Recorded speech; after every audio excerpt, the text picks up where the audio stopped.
Utter flop అండి. ఏంటండి ఏం నచ్చలేదు? ఏమీ నచ్చలేదు అసలు.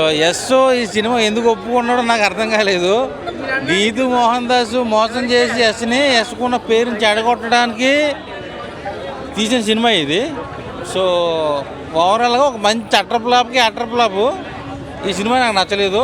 ఒకవేళ నచ్చిందని ఎవడన్నా చెప్తే వచ్చారని ఫీల్ ఆడితే మాట్లాడతా. సో వరల్డ్ వైడ్ 100 కోట్లు వస్తే గొప్ప. ఏంటండి ఏముంది సినిమాలో మీకు నచ్చకపోవడానికి? మసాలా ఉంది, గ్లామర్ ఉంది, ఎక్స్పోజింగ్ ఉంది, ఉన్నాడు. అన్నీ ఉన్నాక మరి ఎందుకు నచ్చలేదండి? సినిమా ఎలా తీయకూడదో ఈ సినిమా చూసి నేర్చుకుంటారు చాలామంది. సో ఎవరికైనా నిద్ర పట్టకపోతే దుప్పటి తెచ్చుకోవచ్చు, గురకపెట్టి మరి పడుకోవచ్చు ఈ సినిమాలో. సో నేను పెట్టి 400లో 10 రూపాయలు కూడా న్యాయం జరగలేదు. డబుల్ యాక్షన్ మూవీ కానీ మన అపరిచితుడు కనిపిస్తాడు క్లైమాక్స్లో. సో దయచేసి ధనం పెడతా. నేను ఒకటే చెప్తా, నా జీవితంలో ఇలాంటి వరస్ట్ సినిమా చూడలేదు. బతుకుంటే బిర్యానీ బతవచ్చు కానీ ఈ సినిమాకి మాత్రం రావద్దని చెప్తా. అవును, ఎక్స్పెక్టేషన్స్ బాగా ఉన్నాయి. సో ఆ ఎక్స్పెక్టేషన్స్ రీచ్ అవ్వలేదు ఈ సినిమా. ఇంతకంటే వరస్ట్ నేను సినిమా చూడలా. హీరోయిన్లు ఉన్నారు కానీ కథ సరిగ్గా లేదు. కథ బాగా నాకు ఈ సినిమా స్టోరీ నచ్చలేదు. యశ్ని ఎవరు తొక్కాల్సిన అవసరం లేదు, ఆయనే తొక్కేసుకున్నాడు. సో ఒక మంచి డిజాస్టర్ అయితే పడిపోయింది.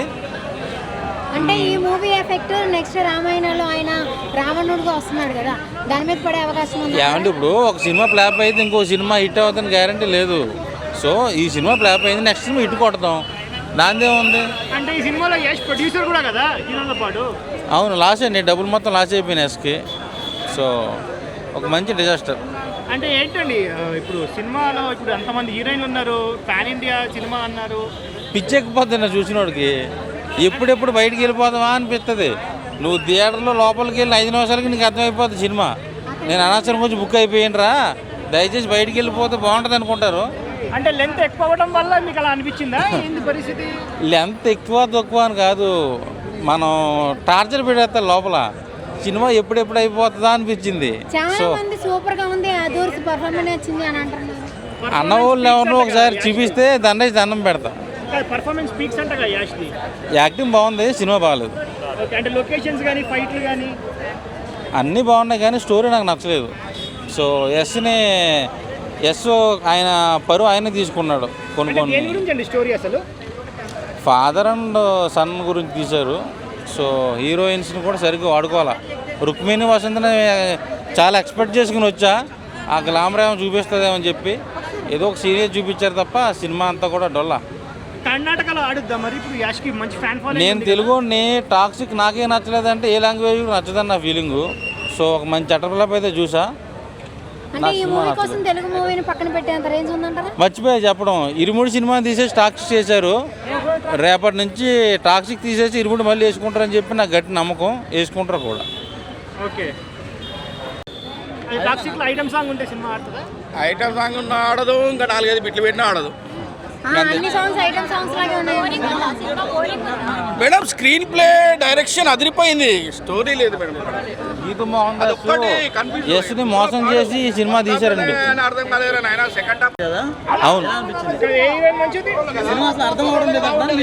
నేను యాక్చువల్లీ రుక్మిణి వసంతన్ ఫ్యాన్ని. సో ఆ గ్లామర్ ఎక్స్పెక్ట్ చేసుకుని వచ్చా. కియారా అద్వాని ఫస్ట్ హాఫ్లో బాగా గ్లామర్ చూపించారు. సో కియారా అద్వాని రుక్మిణి వసంతన్ పోటీ పడి ఇద్దరికి నైట్ కుర్రోళ్ళు కళ్ళకు వస్తారు. ఆవిడ సిస్టర్ క్యారెక్టర్ చేశారు. సో ఏదో ఉన్నారన్న ఫీలింగే తప్ప సో నాకు నచ్చలేదు. ఈ తబాయి సాంగ్ కొంచెం వల్గర్ గా ఎక్కువ ఉంది అని చెప్పి అంటున్నారు. తబాయి సాంగ్, తబాయా బీచ్ సాంగ్ అదే కొంచెం కుర్రోళ్ళు ఎక్స్పెక్ట్ చేస్తాం. ఆ మాత్రం గ్లామర్ చూపించకపోతే మేము పెట్టి 400కి న్యాయం జరుగుద్ది. 400కి వస్తా. నేను సినిమా చూసి బయటకు వచ్చేటప్పుడు మెహర్ రమేష్కి ఫోన్ చేశా, డైరెక్టర్ మెహర్ రమేష్కి. ఆయన ఏమన్నాడంటే వీళ్ళు పెట్టిన టికెట్ హైట్స్కి లోపల చూపించిన సీన్కి ఏమైనా సంబంధం ఉంది అంటే అడిగాడు. సంబంధం లేదని చెప్పా. Cinema flop.